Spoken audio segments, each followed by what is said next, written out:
Hey everybody, good morning. Good morning, good morning. Welcome to the off ramp. I am Thomas Jason Anderson. Thanks for joining me early this morning. I got up early because there's a huge summit happening today here in my hometown. We've got President Irfan Ali here from Guyana. We've got the leader of Trinidad. We've got leaders from all over the Caribbean, South America, and Central America. Um, the whole purpose of this summit at down in Doral, where President Trump has his golf club and his little resort thing going on down there. The whole point of it is to reorganize the entire region, reorganize it in a way that uh, allows a future without a constant battle between communism versus capitalism, between Fidel Castro versus John F. Kennedy.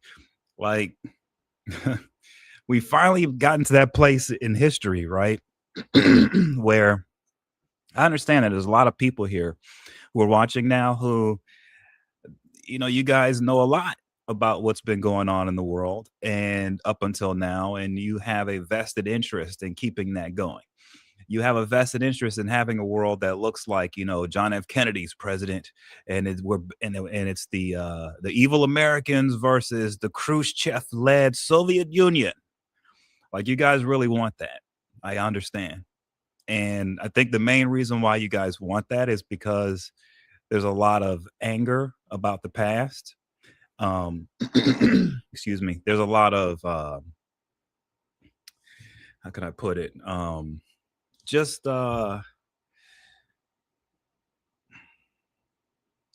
don't know, just people not satisfied with how things have turned out over the last 40 or 50 years in the Caribbean, in South America, in this region. People just don't aren't happy with it, and they feel like the only way to make it right is to constantly be at war with their friends, their family, their neighbors, constantly just attack anybody who's in the United States.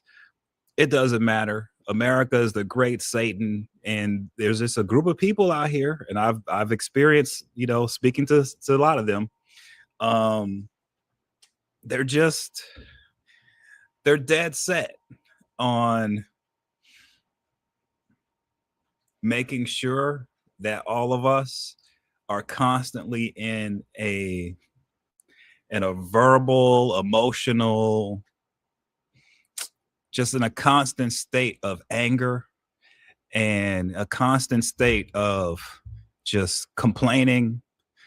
Um, Most of them I've noticed, no matter what you say, their answer is it can't work.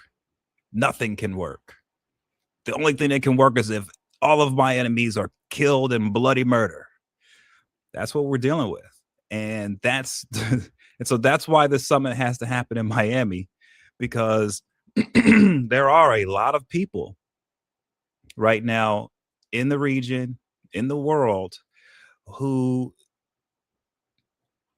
they don't want to move forward unless they see a lot of blood flowing and they see many, many, many, many people dead. I mean, I'm just telling you. And the people they want dead are people like me. If you're an American, you have to die.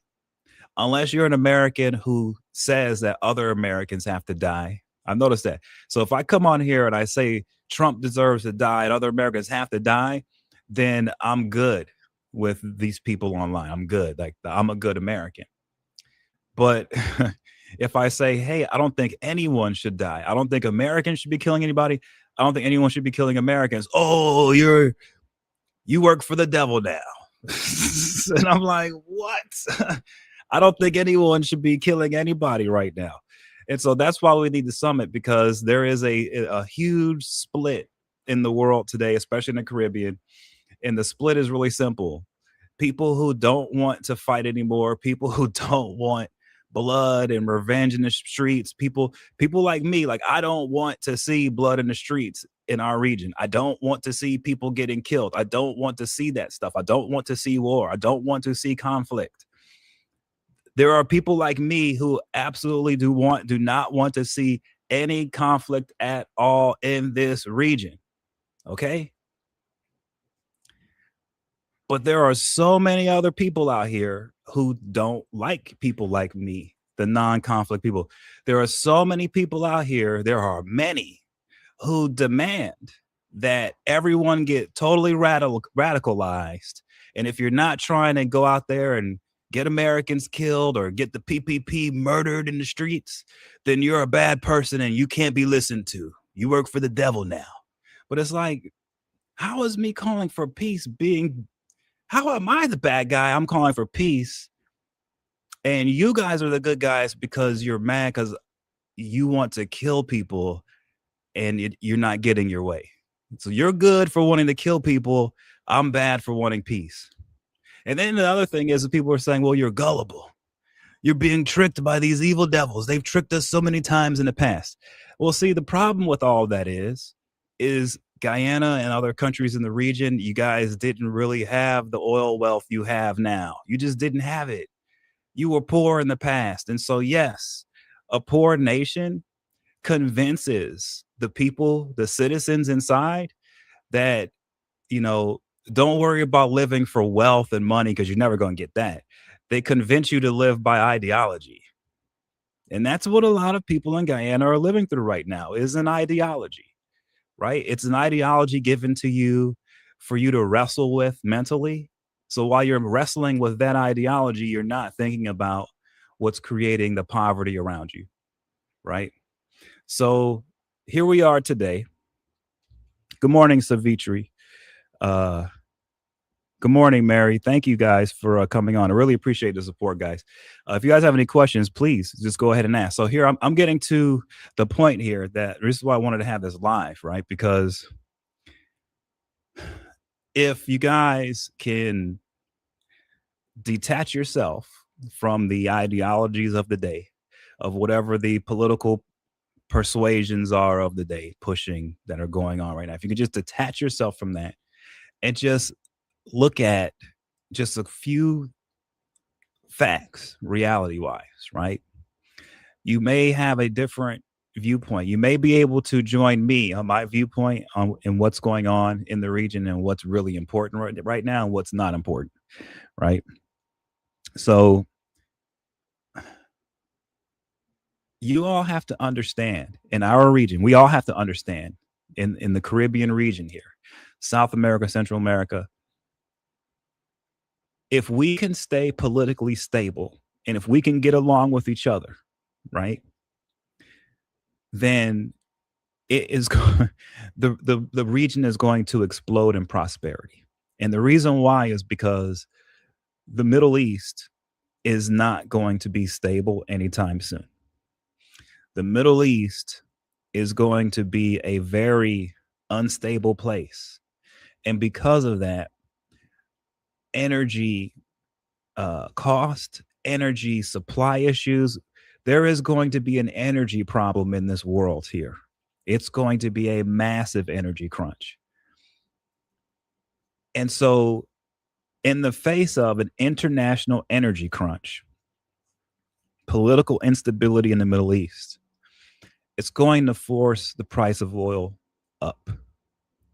And with that price of oil going up, the wealth of many nations now in the Caribbean and South America the wealth is going to explode.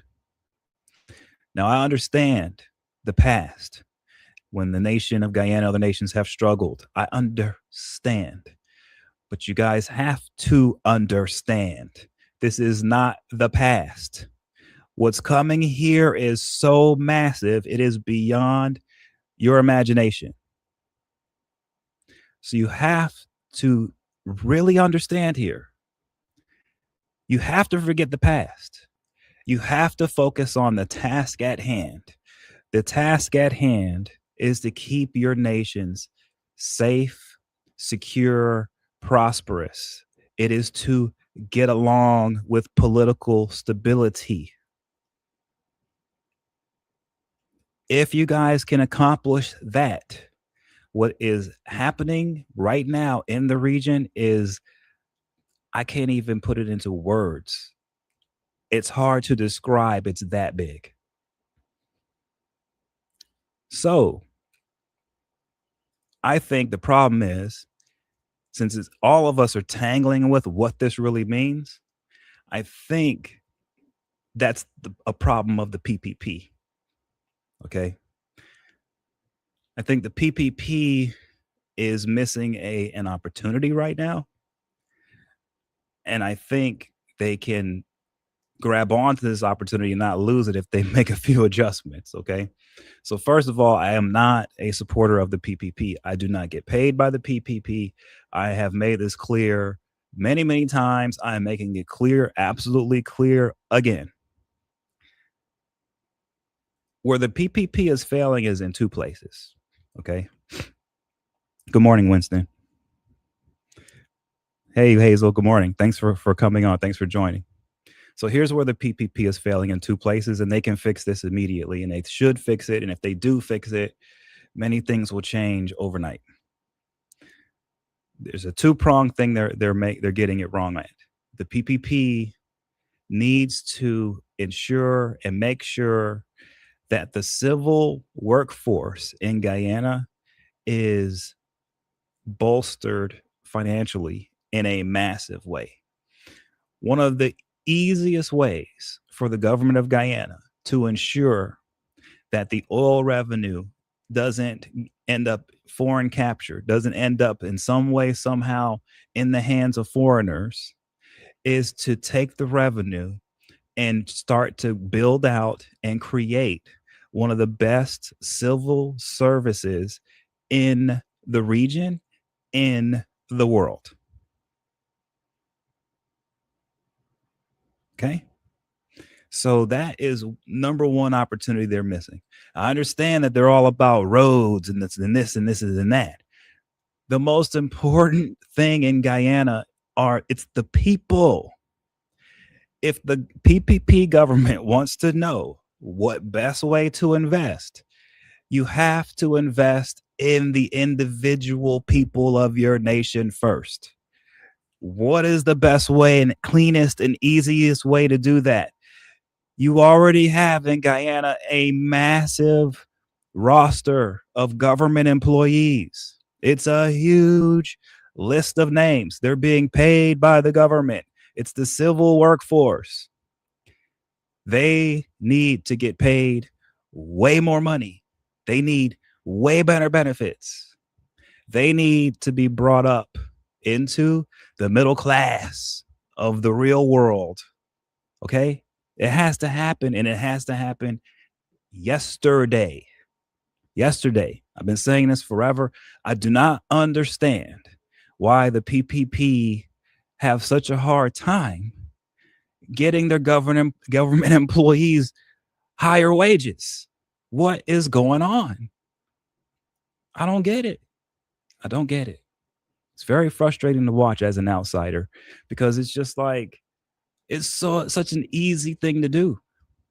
Unless you really hate the people of your own nation that you lead, it's like they should be happy to want to give everyone who's an employee of the Guyanese government a huge raise. They should be celebrating this. So that's area number one where these guys are screwing up the PPP. And they need to fix that yesterday. The other area where they need to improve, and I'm serious on this, they need to start giving out like a really big cash grant at maybe 2 a year. Yes, you have to. There are people in Guyana who are not plugged into the system. They can't get access to it. They're trying. They cannot get access. The only way to get them the oil revenue is through a cash grant. Sorry, the system in Guyana isn't built out enough to reach everyone.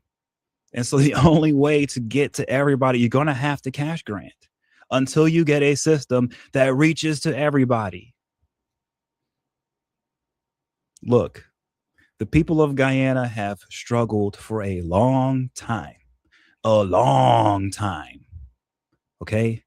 They're getting to the point where it's very large part are getting to, They're getting to the point where it's hard for them to believe it will get better. The PPP needs to face up to this reality and realize, yeah, man, you guys are getting to the breaking point on some of your population, some of your people. It's time to step in. And I'm going to say it again. The people of Guyana deserve to be treated much, much better, not just by their own government, but by the nations of the world, because what they are allowing to have happen in our world today, the people of Guyana are providing a stable place on our planet for everyone to get much needed energy.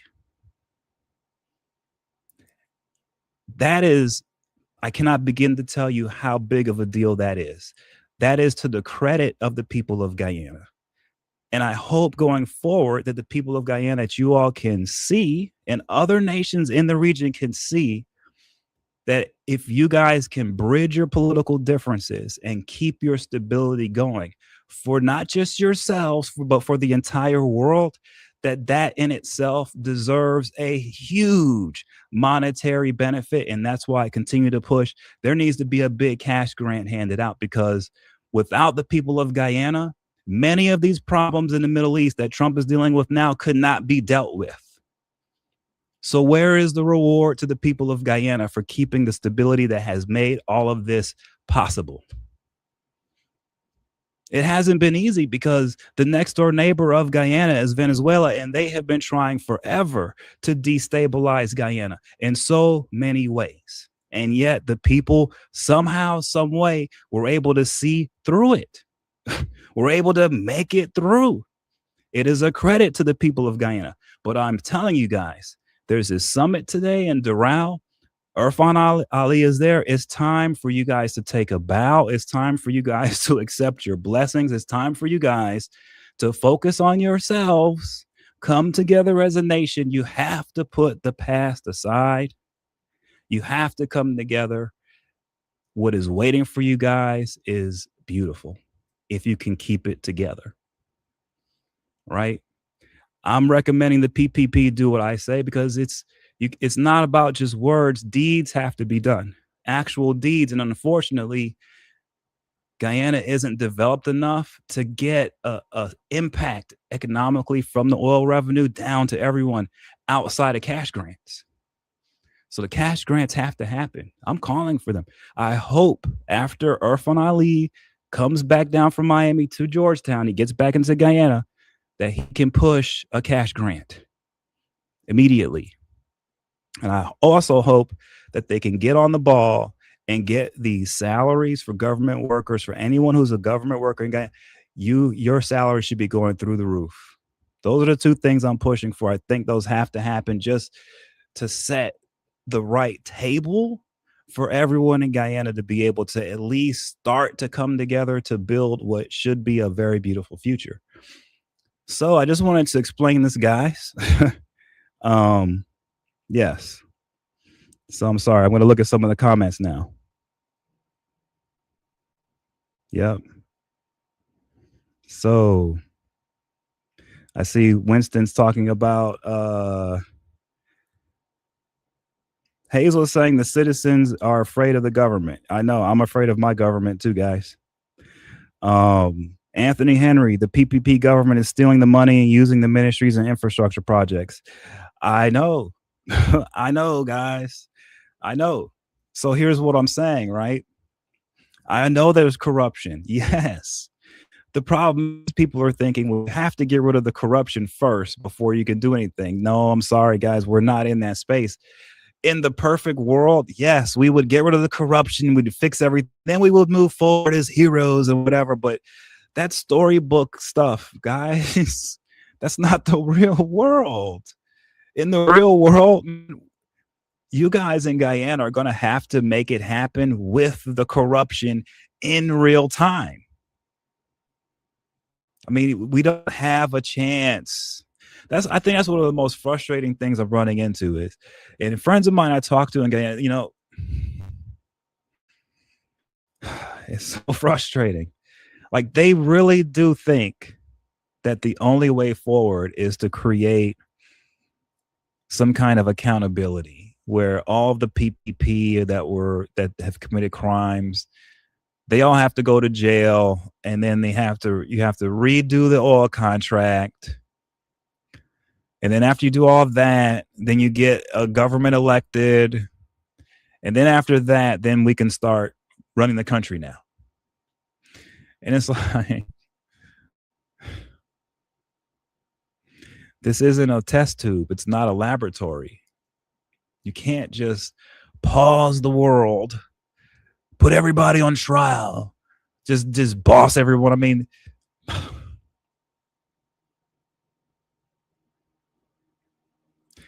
I don't get it. Like what people want is so far away from what can actually happen. Just so unrealistic, and it's hard for me to deal with. That's the hardest part here, is dealing with people who are so unrealistic. So let's get real for a second, guys. We're not going to get rid of the corruption. Okay, let's really let that sink into your skulls, because I don't think I ever want to hear anyone comment about corruption again to me. I don't think I ever want to see it again. And the reason why I don't think I ever want to see corruption commented to me again is because all I do is work on government corruption. I've been doing it for almost 20 years. No one needs to tell me anything about that. I know everything that needs to be known about that. I know so much about it that I know it's not going anywhere. Sorry to break it to you guys. It's not going anywhere. So unless we can figure out a way to move forward with the corruption happening, we're not going to be able to move forward. Now, maybe some people don't want to move forward. Maybe some people want to stay locked in an everlasting battle where they are going to finally one day find the smoking gun and find the ultimate evil politician that did it all. They're going to throw them in jail and the world is going to be a better place. I get some people, that's their dream. But I'm sorry, guys, that's not the real world. In the real world, yes, we get the corrupt ones when we can. Yes, we try to create systems to catch as much of it as we can. But we don't stop everything we're doing and say, I'm not going to take another step forward unless there is zero corruption in the world. Well, then we're not going anywhere, because there's always going to be some kind of corruption somewhere. So stop using that as an excuse for not wanting to move forward. The reality is, in order to move forward in Guyana, the people who are aligned with the PPP are going to have to work with the people who are aligned with the APNU. Guys, I'm going to repeat that. The only way for things to work in Guyana going forward is for the people within the PPP to work with the people who are within the opposition. You all have to work together. That is the only way forward. Stop making excuses. The PPP is corrupt, so we can't work with them. Stop, guys. Stop making excuses. Put your big boy pants. I know it's scary. It's a big world out here.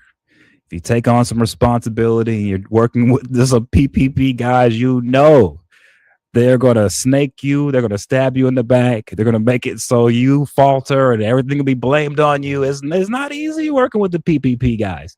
I understand. But that is the challenge. Okay? That's your challenge, people of Guyana.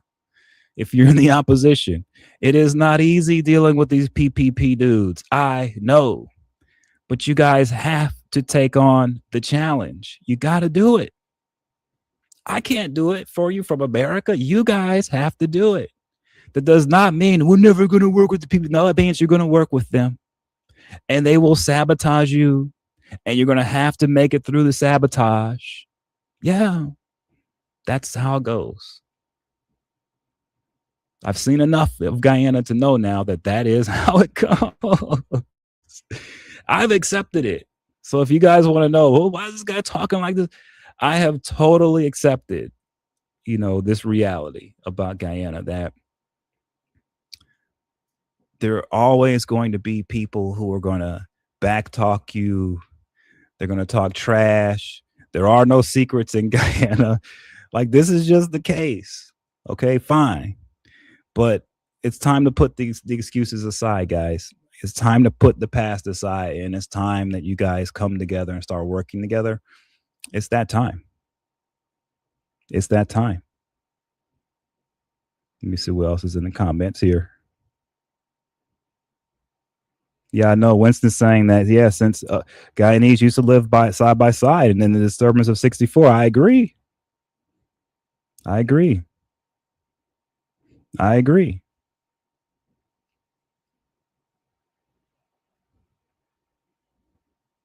Yeah, I'm coming to Guyana soon, Savitri. I am coming soon. That's right, Hazel. Yeah, I'm just going through the comments now again to see what's going on. Okay. Racism is real in Guyana, I know. Racism is real in the United States, guys. I'm telling you, it's very real here. And just remember, too, from my perspective, growing up as a young Black man in Miami, I had to deal with, Cuban racism. And trust me when I tell you, man, in some ways, it's worse than the white guys here in America. So, yeah. Trust me when I tell you, I know a lot about the racism part of all this. A lot.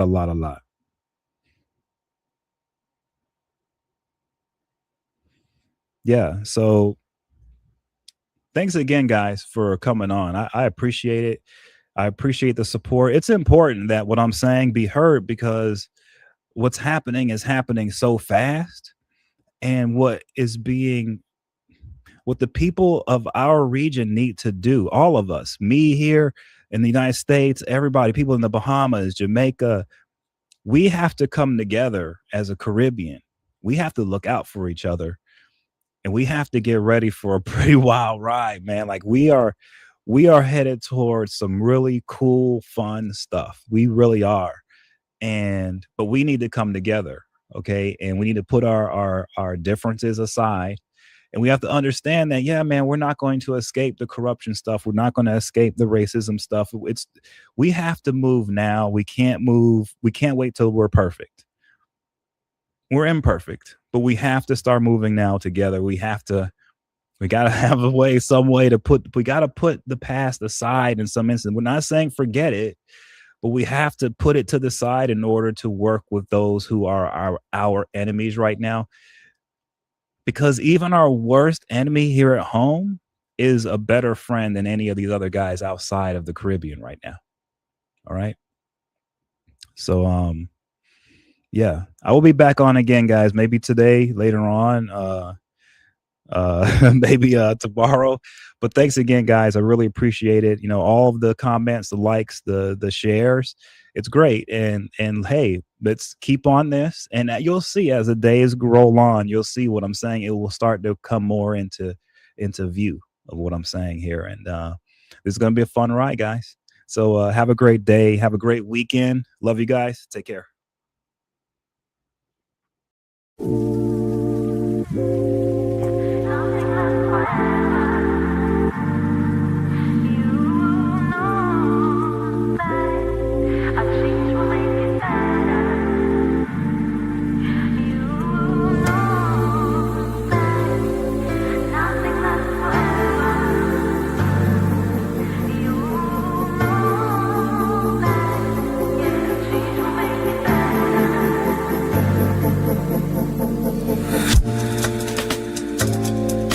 Now I'ma put it down like that.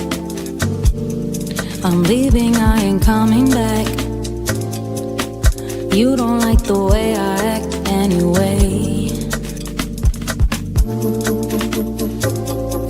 You really don't have to react. Don't try to change my mind, in fact. Honey, I've already packed all my stuff. We're no longer kids, let's move on. And you are not my kid, so I'm done. Please don't make me pull my gun. Sorry boy, I can't be the one. You know it, yeah. Nothing lasts forever. You know that a change will make it better.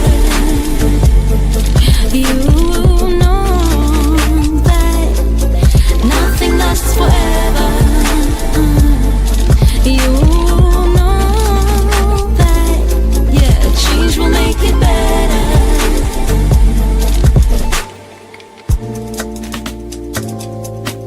There's no one to blame, you see. Maybe we're not meant to be. There are plenty more fish in the sea anyway.